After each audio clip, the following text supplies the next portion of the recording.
भाइयों बहनों,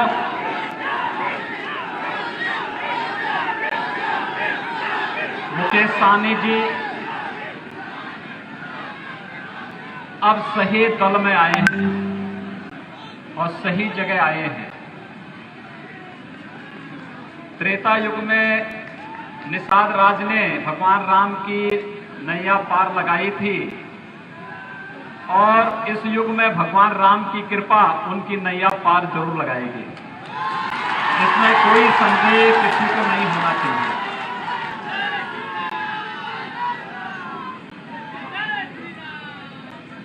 पांच 500 वर्षों की जो तमन्ना थी, ये सहरसा भी तो मिथिलांचल का ही एक भाग रहा है और मिथिलांचल मां जानकी का मायका है, यानी पूरा बिहार ही मां जानकी के मायके के रूप में विख्यात है। तो स्वाभाविक रूप से जो 500 वर्षों की एक तीस थी, जिसके लिए हर राम भक्त लड़ता था, हमारे पूज्य संतगण जिसके लिए संघर्ष करते थे, मर्यादा पुरुषोत्तम भगवान श्री राम के भव्य मंदिर का निर्माण अयोध्या में हो, वह काम प्रधानमंत्री मोदी जी ने आगे बढ़ा दिया है। और मैं इसके लिए आप सभी को बधाई देने के लिए आज यहां पर आया हूं,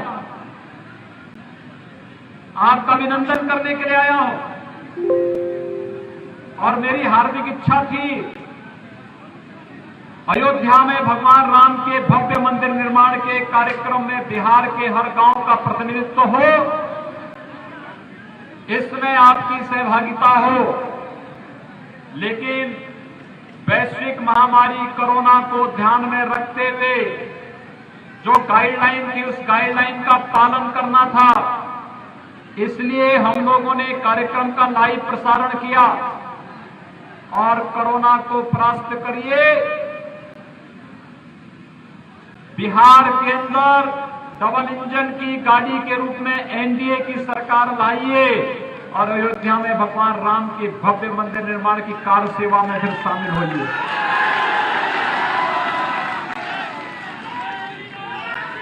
भाइयों बहनों, भारत के गौरव के प्रतीक,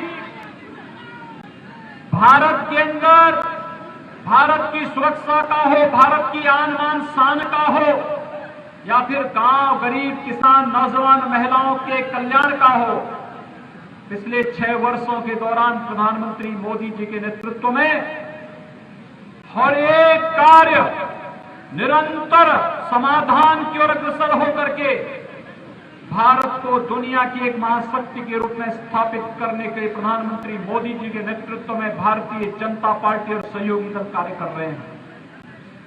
और हमारा दायित्व बनता है कि आज जो संकल्प मोदी जी का है, वह संकल्प प्रत्येक भारतवासी का संकल्प बने, क्योंकि मोदी जी ने यही तो किया है। याद करिए, मई 2014 में जब इस देश की जनता जनार्दन ने मोदी जी के हाथों में देश की कमान सौंपी थी, उससे पहले देश की स्थिति क्या थी? कांग्रेस और राजद का रोज एक नया घोटाला सामने आता था। कभी स्पेक्ट्रम घोटाला, कभी कॉमनवेल्थ घोटाला, कभी खाद्यान्न घोटाला, कहीं पर कोयला घोटाला, और घोटाले पे घोटाले, घोटाले पे घोटाले उनकी एक प्रवृत्ति बन चुकी थी। इस देश पर हमले हो रहे थे, लगातार आतंकी हमले, कभी चीन आंख दिखाता था, कभी पाकिस्तान आंख दिखाता था, कभी कोई और आंख दिखाता था। देश के अंदर विश्वास का वातावरण, चारों ओर जन आंदोलन, लोग सड़कों पर थे, अविश्वास का वातावरण था। और इन परिस्थितियों में प्रधानमंत्री के रूप में देश की जनता ने मोदी जी के हाथों में देश की बागडोर सौंपी। प्रधानमंत्री बनते ही मोदी जी ने देश की जनता को एक बात के लिए आश्वस्त किया था, जो कांग्रेस कहती थी कि देश के अंदर देश के संसाधनों पर किसी मजहब विशेष का अधिकार है। प्रधानमंत्री जी ने कहा नहीं, इस देश के संसाधनों पर, इस देश के गांवों का, इस देश के किसानों का, इस देश के नौजवानों का, इस देश के गरीबों का और इस देश के हर एक तबके का अधिकार है। हम विकास करेंगे सबका, लेकिन तुष्टीकरण किसी का नहीं। भाइयों बहनों, यह देश 1947 से तुष्टीकरण की राजनीति से उभरा होता, इस देश के अंदर आतंकवाद नहीं फैलता। देश के अंदर नक्सलवाद सिर उठाने का दुस्साहस नहीं कर पाता, देश के अंदर अराजकता नहीं फैलती। मात्र 6 वर्ष के अंदर मोदी जी ने 3 करोड़ गरीबों को मकान दे दिए, 4 करोड़ गरीबों को विद्युत का कनेक्शन उपलब्ध करा दिया, 8 करोड़ गरीबों को रसोई गैस का कनेक्शन उपलब्ध करवा दिया,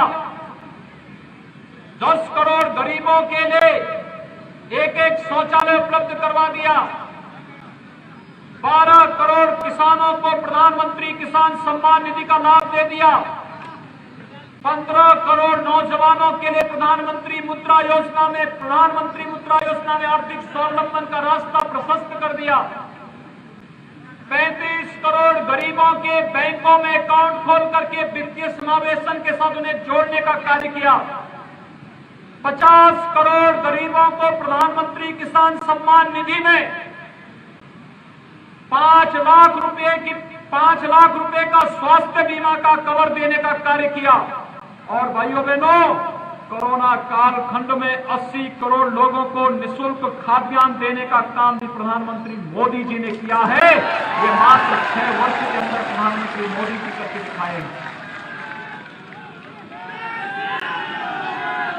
प्रधानमंत्री मोदी जी का 6 साल का कार्यकाल गरीबों के लिए और कांग्रेस और राजद का 55 वर्ष का और 15 वर्ष का कार्यकाल भी अगर आप जोड़ देंगे तो भी वो मिलकर के भी इतना काम नहीं कर पाए। और जहां तक देश के आन मान और शान की रक्षा की बात है, हर व्यक्ति जानता है पहले पाकिस्तान प्रस्त आतंकवादी भारत के अंदर घुस करके आतंकी घटनाओं को अंजाम देते थे और आज पाकिस्तान की सिट्टी पिट्टी गुम हो चुकी है। एक कांग्रेस और राजद के लोग आएंगे ना तो शाहीनबाग जैसे धरनों के माध्यम से अव्यवस्था और अराजकता ही फैलाएंगे। और आज मोदी जी के नेतृत्व में भारत का बहादुर जवान पाकिस्तान के अंदर घुस करके आतंकी कैंपों को नष्ट करने का कार्य करते हैं। आतंकवाद के सामने कोई समझौता नहीं, आतंकवाद के लिए कोई मान मनोबल नहीं। आतंकवाद जैसे मानेगा उसी भाषा में जवाब देकर के देश की जनता को सुरक्षा देंगे। ये संकल्प भारतीय जनता पार्टी और सहयोगी दलों का है। पहले 1952 में कांग्रेस नेतृत्व की सरकार थी, कांग्रेस की सरकार थी और भाइयों बहनों इन्होंने क्या किया, इन्होंने जम्मू कश्मीर में शेष भारत के नागरिक जमीन नहीं ले सकते। बिहार में सहरसा में कोई भी जमीन ले सकता है, मकान बना सकता है, लेकिन जम्मू कश्मीर के अंदर अगर सहरसा का नागरिक और बिहार का नागरिक चाहता तो नहीं बना सकता था। कांग्रेस ने इस प्रकार का प्रावधान कर दिया था। मोदी जी ने कश्मीर के अंदर धारा 370 को समाप्त करके आतंकवाद को तो समाप्त किया ही, बिहार के लोगों को भी अधिकार दे दिया कि अगर वो चाहें तो जम्मू कश्मीर के अंदर जमीन खरीद करके अपना मकान बना करके रह सकते हैं। ये अधिकार मोदी जी ने आपको दिया है। कांग्रेस ने इस अधिकार से आपको वंचित किया था। आतंकवाद के खिलाफ भारत की लड़ाई को मजबूती से आगे बढ़ाने के लिए भारत के 135 करोड़ लोगों का सहयोग आवश्यक है, क्योंकि ये देश की लड़ाई है। लेकिन देश की इस लड़ाई में प्रत्यक्ष और अप्रत्यक्ष रूप से आतंकवाद का समर्थन करने वाले कांग्रेस और राजद के लोगों ने तुष्टीकरण की सभी हदें पार करते हुए इस देश के अंदर जाने अनजाने में इस बार तो इनके सहयोगी दल के रूप में वे लोग भी हैं जो प्रत्यक्ष अप्रत्यक्ष रूप से नक्सलवाद को समर्थन करते हैं, हिंसा में विश्वास करते हैं, व्यापक अराजकता को पैदा करके आन मान और शान के खिलाफ, देश की आन मान और शान के खिलाफ गुस्ताखी करने का कार्य करते हैं, उनको ये लोग प्रत्याशी बनाने का कार्य करते हैं। लेकिन भारतीय जनता पार्टी और सहयोगी दल देश की आन मान और शान के साथ किसी भी प्रकार की कोई गुस्ताखी किसी भी हालत में मंजूर नहीं कर सकते, स्वीकार नहीं कर सकते। और इसीलिए भाइयों बहनों, आज हम सब आपके बीच आए हैं आपसे कहने के लिए, ये बिहार विधानसभा का चुनाव कोरोना कालखंड में आप लोग कर रहे हैं। मैं अभिनंदन करूंगा आपके उत्साह और आपके उमंग का। जो उत्साह और उमंग बिहार के अंदर लोगों ने दिखाया है, लोकतंत्र के प्रति भी और साथ साथ बीमारी से बचाव के लिए भी। प्रधानमंत्री मोदी जी ने आह्वान किया है, जब तक बीमारी पूरी तरह समाप्त नहीं हो जाती, बचाव ही सर्वोत्तम उपाय है। हमें हर स्तर पर बचाव करना होगा। 2 गज की दूरी और मास्क जरूरी का पालन करना होगा। और भाइयों बहनों, ये मास्क जरूरी के पालन को, इसका पालन करते हुए देश की कोरोना के खिलाफ लड़ाई को भी हम लड़ेंगे। और बिहार के अंदर विकास और सुशासन का मॉडल जो एनडीए के नेतृत्व में, यहां पर नीतीश जी के नेतृत्व में जदयू, भाजपा, वीआईपी, हम पार्टी जैसे सभी दल मिलकर के आगे बढ़ाने का कार्य कर रहे हैं, इन सबके नेतृत्व में सहयोग देते हुए बिहार का प्रत्येक नागरिक अगर अपना योगदान दे देता है तो बिहार दुनिया की एक महाताकत के रूप में आगे बढ़ने से बिहार को कोई रोक नहीं सकता है। और भाइयों बहनों, यही आह्वान करने के लिए आज मैं आपके बीच आया हूं। आपने पिछले 6 वर्ष के अंदर देश की तकदीर और तस्वीर को बदलते हुए देखा है।